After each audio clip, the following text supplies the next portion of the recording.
you people are very important partner to any serious administration. In the 70s, coffee was #1 foreign exchange earner for our country. In the 80s, it was overtaken by tea. Tea became #1 foreign exchange earner for our country. In the 90s, both coffee and tea were overtaken by tourism, and it became #1 foreign exchange earner. But as we speak today, all those have been overtaken. The #1 foreign exchange earner for our country, Kenya, are remittances from the diaspora. It is you guys. You are the drivers of our economy. Our economy relies on you. It's the dollars you send home that we use to pay our public debt. It's the dollars that you send home that we use to import products from across the world. It's the dollars that you send home that are running our embassies. Hence, you are a very important stakeholder in the economic development of our country. For those of us who rear dairy animals, the dairy cow, for it to give you milk, you must look after it. And if you don't, it will refuse to give you the milk. You must give it hay, you must give it dairy meal, you must give it lucerne. Nowadays, at home, we are supplying mattresses for cows to sleep on so that they don't feel cold at night. And some farmers are going to an extra mile to make sure the cows are happy and they produce milk, of playing country music of Ken Rogers and Don Williams to the cows so that they can produce milk. The Diaspora Brigade is our dairy cow for the Kenyan economy. We must look after you guys. And there is no way you guys are going to send your own money home for Kasongo to steal it. You will not agree. So we must correct the situation. You guys want nothing to do with corruption. I have talked to many of you since I came, and all of you have allergy to corruption. Isn't it? In fact, everybody I've had a chance to speak, they are telling me when they come to the airport how they are treated.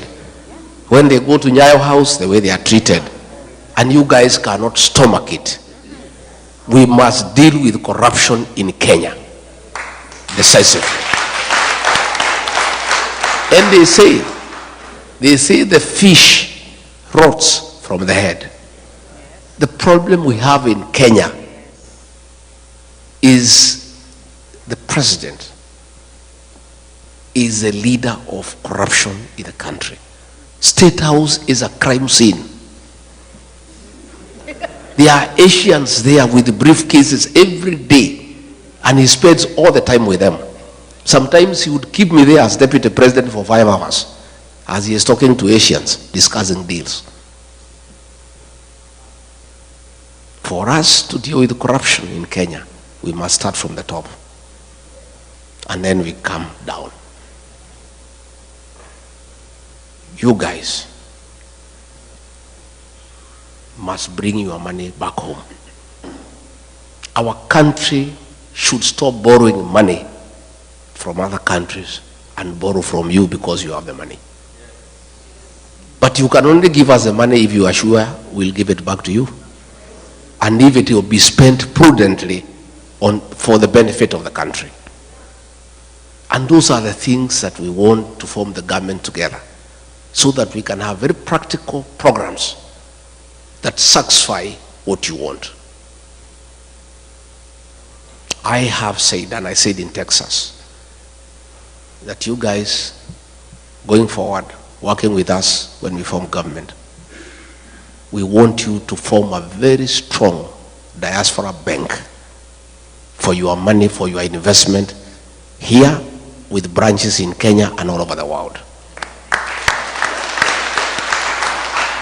You guys have sufficient capital to start a big bank, and you have the right personnel to run that bank professionally.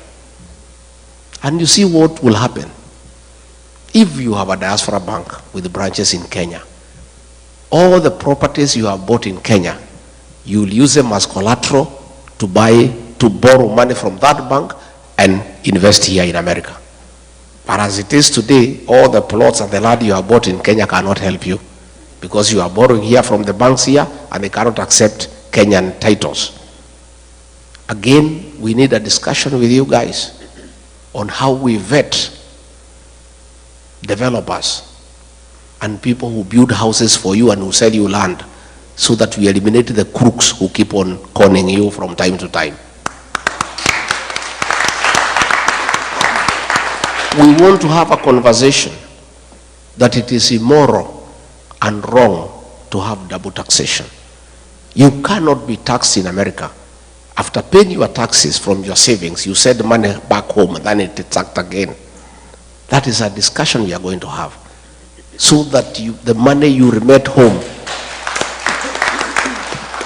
must be exempted from double taxation, because you have already paid tax in your country of origin where you are working. We need to discuss, how do we encourage you to save at home? Can we have an incentive-driven package where we give you an interest rate that is higher than what you have here in America, so that you have the motivation to save your money back home, so that this money can be available for on-lending to other people and for government work, and your money is earning a higher interest than your country where you are working.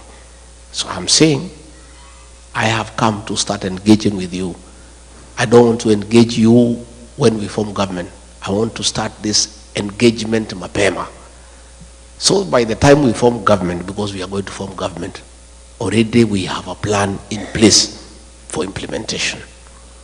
And that is why I want to create a mechanism for engagement with you people the way we are engaging today, so that we have a way we shall be engaging, so that you tell us what you want us to do. We also benefit from your experience in a country that is working. Devolution here is working. You know, I was here last night, it was raining. When we came out, you cannot even know it has rained, because the drainage works. Huh?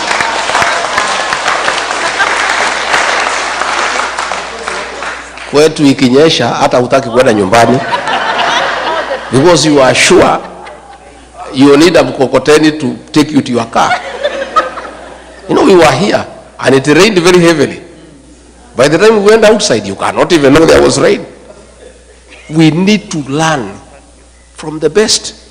And that brings me to the question of the involvement of diaspora in running government. It is my intention that we work together so that you are part of us and you become part of the decision-making process, so that we benefit from your experience in a country where things are working. To start with, the embassies across the world, it is my conviction that we'll get the best service, consular services, if you have people who have worked here in America for 30, 35 years running our embassies. Yes. Yeah? We would get the best investment opportunities if you have people who know what the Americans want in the embassy, because you know their strength, their weaknesses, their preferences, and where we can do business together.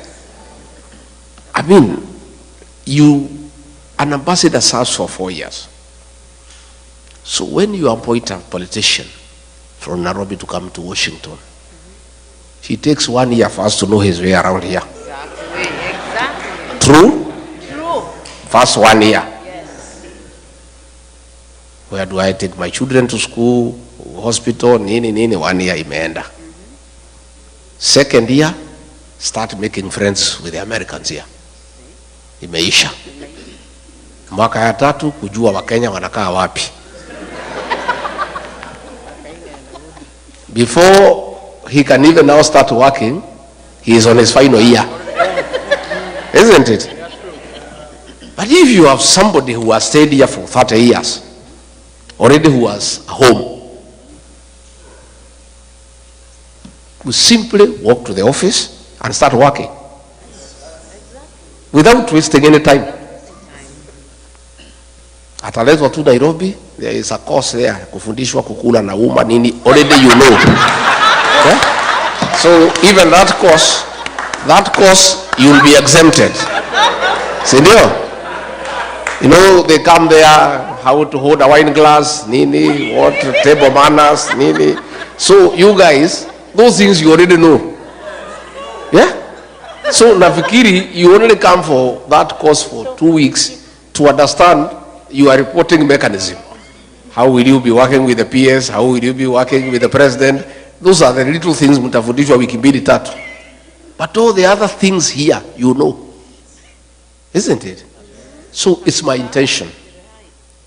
And that is a promise I'll keep. Because it costs me nothing other than good manners to keep that promise. You guys are already here. You have the papers. Mumesoma. You know the place. You know your way around. You know how to use a fork and a knife. Sasa iko shida gani? There's no problem. Number 2, I have said, I also want you guys to come to the National Assembly and help us make good laws. Yeah? I want you to come to the Senate and help us make good laws. I want you to come to the county assemblies and help us make good laws on devolution. So, I want to appeal to you, wale munaweza, mwende nyumbani, mupiganie viti. Lakini on top of that, we shall nominate one person from Diaspora to go to the Senate, another one to go to the National Assembly. Yeah? And in the counties we are strong. At least every county assembly we have one person from Diaspora to come and help us to make good laws for devolution. Because devolution is working out here. And we want to borrow from people who know. Again, we'll also want you to come and serve in the national government. Let us have 1 or 2 PSs, wako pale. Let us have a cabinet secretary, ako pale. Let us have people in parastatus. You guys have the necessary expertise and experience. And I think for any leader who wants to make a difference, it is foolish not to utilize the available capacity for the country. And you guys have all the necessary capacity to assist the president to run a country successfully. So these are things that we want to do, and we'll be able to help each other. Again, I said when I was in Texas that we'll have to add 2, 3 consulates across this large country to help. I think asking everybody to go to Washington or Los Angeles is a bit too hectic. So we'll add 1 or 2 or 3. Again, we'll introduce mobile consular services so that we have people coming here for a month. They issue IDs, passports, they go to another state. That is something we can be able to do so that we make it a bit reasonable and cheaper for you to access consular services by bringing the services where you are. I am a strong believer. I am a very strong believer that it is our business to take the government to the people, not the people to the government. It is us to take the government to the people. We will bring consular services to where you are, because that is the right way to do things. So, mimi sitaki nisidishe hapo. I want to say, because I have found a few questions that have been written here, I'll go through them and I answer them, because I believe in participation.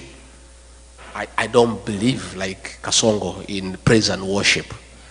You know, the government he runs is praise and worship. We have some very funny characters there. You know, whatever they are told by Kasongo, I don't know what happened to their brains.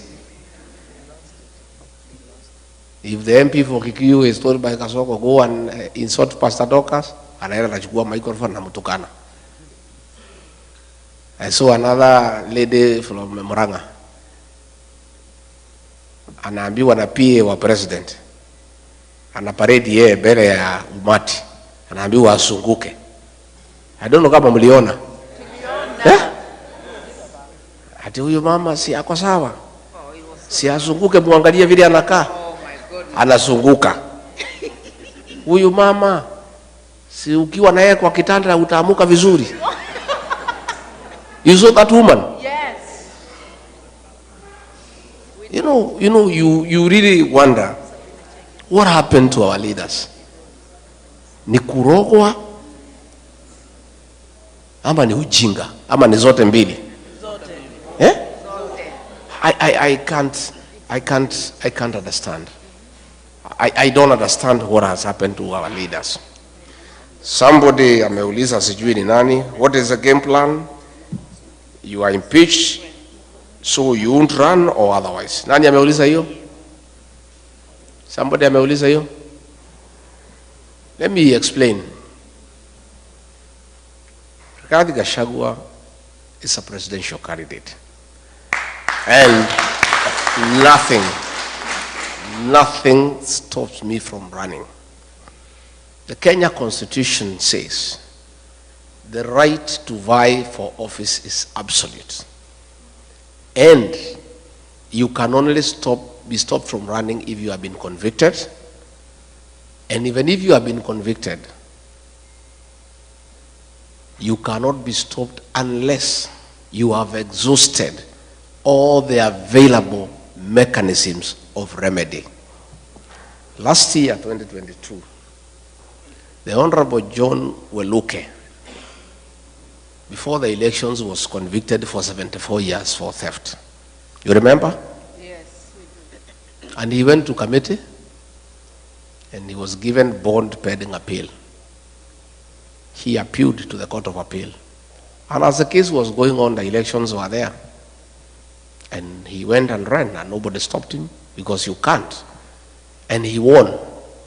Later on, the appeal went through, the conviction was quashed. Had he been denied a chance to run because of the conviction by the High Court, and then let alone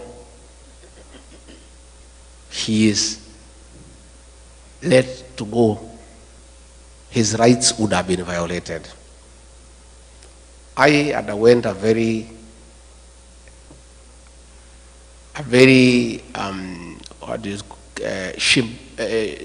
shambolic exercise at the National Assembly and Senate.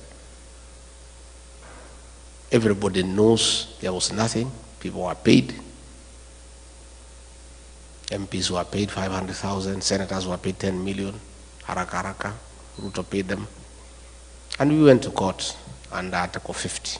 And Article 50 says, no man shall be condemned unheard, and the right to fair hearing is absolute. I did not get a chance to defend myself in the Senate. I was in hospital. I did not present my evidence. So this is a matter that will be dealt with by the courts, and in the fullness of the time we shall be vindicated. In the meantime, the matter is in the High Court. It has not even started. If it is go to the High Court, depending on the way it goes, if I win, the state can go to the Court of Appeal, the matter proceeds there. If I win again, they can go to Supreme Court. Or vice versa. Until those mechanisms are exhausted, the Constitution of Kenya guarantees me the right to vie for office, and there is no law that can stop me from vying. Yeah? So, in fact, I'm supposed to fight for the impeachment to be quashed, and then I go back to office. But I'm not interested. I cannot serve under Kasongo, because he's a pathological liar, and I'm a truthful person. Me and him working together is like trying to mix water and oil. I'm not interested in going back to the office. I just want my rights to be granted and to be proven innocent because there's nothing I've done that is wrong. And I just proceed with my life. I have no intention of going back to office. Even if the courts told me to go, I'll not go. I'm not interested. So I want to assure you, nothing stops me from fighting. And the people of Kenya know that. That's why you see I enjoy a lot of popularity and I'm continue to seek for office. And God being faithful will get there.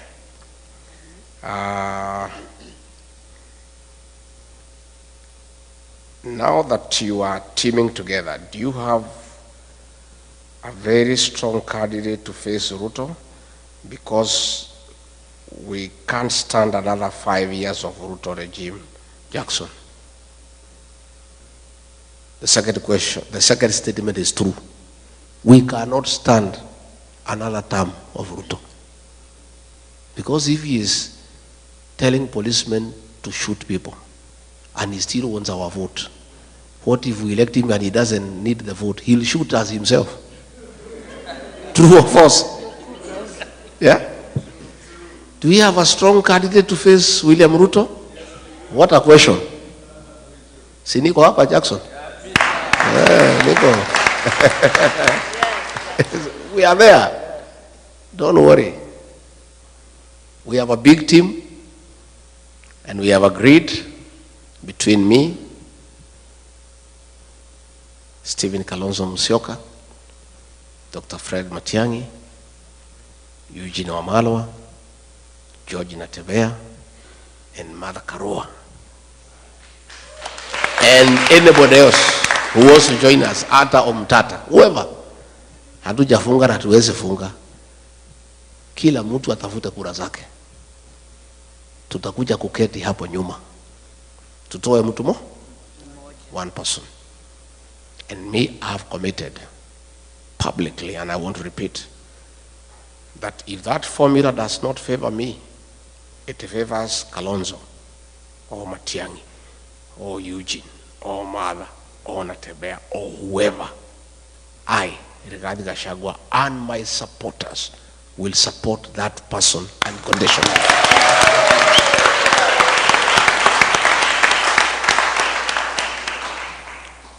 Lakini Mungu akisaidia ikuwe ni mimi, hiyo mtu nitakimbiza yeye kama baisikeli ya kuibiwa.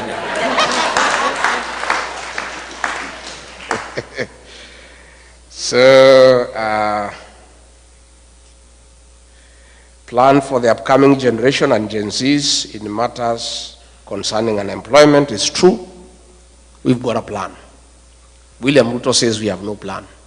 We have a plan. It's only we don't want to bother with him. Because why does he want to know our plan? Our plan first is to remove him. You know? And you guys will play a role. The way to create employment for our country is to create manufacturing as a pillar of economic intervention so that we can create jobs and widen the tax bracket. And one of the ways to do that is to give incentives to direct foreign investors and even you guys. We can say, for example, anybody who starts a factory in Kenya, or a cottage industry for that matter, we can give you 5-year grace period not to pay any tax so that we give you an incentive to come and start a factory home and create employment. And then we can collect money in the pay-as-you-earn from the employers. So we have got a good plan that we must encourage people to come and start factories, to start cottage industries. Again, we want to do a lot of expansion in agribusiness in northeastern Kenya, in northern Kenya, by having water for irrigation so that those farms become arable and they'll create a lot of employment. Again, we have a team of people now who are working on our manifesto, and in the fullness of time, you will be able to see what is that we have to offer. Banking for diaspora, I've already said. Health, food where using GMO, yeah. That thing was brought by William Ruto. and it's something that we are opposed to at home. We have our farms that we can do organic farming. We don't need GMO in Kenya. It's unnecessary, you know. And these are things that were done hurriedly without proper research, without looking what are the health implication and what is it for our country. Because we can produce enough food for our own consumption and surplus for export. We don't need to import GMO from America or from anywhere else. We'll do our own organic farming in Kenya. If elected, how do you deal with corruption? Paul Bogwa, I have said, we have to start from the top. And I think I have demonstrated to the people of Kenya that I'm not corrupt, and I cannot bed to corruption because I had the opportunity to do so. I was already on the eating table with William Ruto. He invited me, we eat together. I declined, and I lost a job for refusing to eat. So I don't think I can change. When I become president, I go back to the same table to start eating what I rejected. I think we want to live like America here. Live on your sweat. Just work hard, earn an honest pay, and live well and honorably and fulfilling life. If there is somebody here who wrote, I don't understand what he meant. Dicho, you said, if yes, how often do you check on each other? If no, since when did he become your enemy? John Dicho. What do you mean by that? Occasionally you have referred to President Ruto as your friend. Refer to? As your friend. Is this still your friend? Who? You know what happens? You know what happens? Ruto, by the way, is not my enemy. He is the enemy of the Kenyan people. Yeah? What normally happens when you are talking at our level, you are just decent. You refer somebody as my friend, as my brother, but not necessarily because he's your friend. It's just etiquette. Yeah? It's just etiquette. I have no enemy. I have no issue. I am not vengeful, but I'm responsible. William Ruto is not my enemy. He's the enemy of the Kenyan people. And the Kenyan people will have to deal with him in a decent manner through the ballot. Yeah? So there is nothing personal. There are no hard feelings. It's simply about our country that we cannot allow it to go to the dogs. And we need to get rid of him.